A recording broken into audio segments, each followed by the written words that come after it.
La nature a tellement de choses à nous apprendre, mais 90% des hommes, ou des femmes même, ne prennent pas le temps de l'écouter pour de vrai. La nature, ça peut être perçu comme inconfortable. Moi, je la vois comme un temple, je la vois comme une bénédiction et je la vois comme une renaissance de soi. Ok? Mais les gens, ils sont scotchés sur leur téléphone.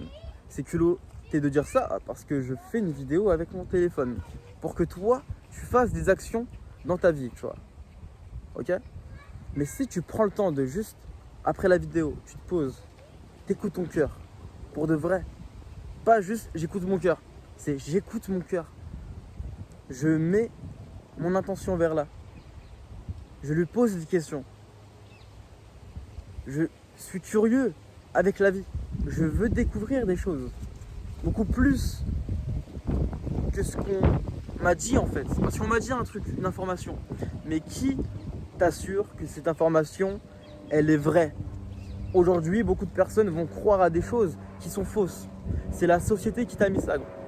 La société t'a fait normaliser qu'avoir ce mode de vie, c'est normal. Tu vois. Et toi, tu es normalisé dans ton quotidien.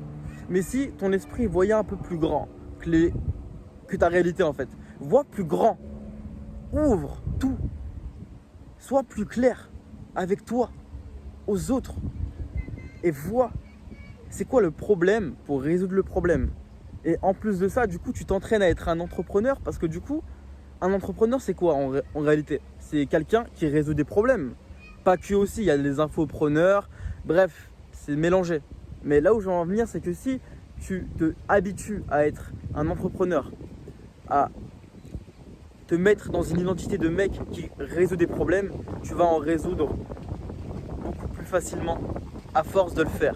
Donc tu pourras apporter beaucoup plus de valeur aux jeunes ou aux personnes déjà accomplies pour atteindre certains paliers, tu vois. C'est du savoir, c'est pas du débat. Le plus important c'est, ok, on a un échange, on met nos émotions de côté, notre fierté de côté, on apprend de la personne, on prend en considération son expérience, ce qu'il a dû faire, les sacrifices, ce qu'il a dû comprendre. Et après, on voit ce qui se passe, c'est tout.